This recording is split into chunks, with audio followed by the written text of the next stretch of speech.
এই পৃথিবীতে টাকা ছাড়া যেমন বাঁচা যায় না, তেমনি টাকা ছাড়া মরাও যায় না। আপনি যদি মনে করেন আপনার জীবন এমনিতে এমনিতে চলে যাবে, সেটা যেমন ঠিক না। আবার আপনার জীবন যে শুধু টাকা দিয়েই চলে যাবে, এটাও ঠিক না। কিন্তু জীবনকে বাঁচাতে হলে অবশ্যই আপনার পর্যাপ্ত পরিমাণে টাকা থাকতে হবে। আপনি এমন একটা সময় এই টাকার অনুভূতি আপনার ভেতর থেকে আসবে যখন আপনি আর কিছু করা থাকবে না। সুতরাং সময়ের কাজ সময়ে, এবং এমন কিছু কাজ করতে হবে যেগুলো শুধু আপনার জীবনকে বাঁচাবে না, আপনার অদূর ভবিষ্যতে কোনো বিপদে আপদে আপনি উদ্ধার হতে পারবেন।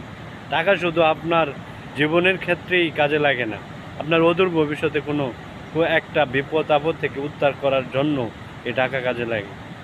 আপনি একটি চরম সত্য কথা আপনি যদি মানেন আর নাই মানেন, আপনি যতই আবেগে কাজ করেন, দিন শেষে আপনার টাকার প্রয়োজনীয়তা অতীব জরুরি।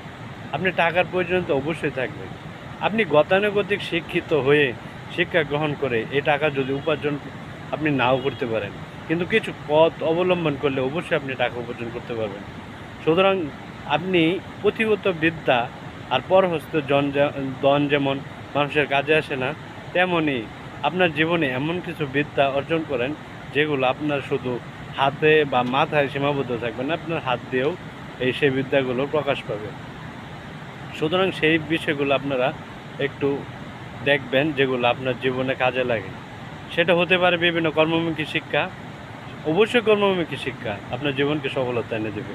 আর যদি আপনি কর্মমুখী শিক্ষা না গ্রহণ করেন, স্টুডেন্ট আপনি এর ফল দেখতে পাবেন।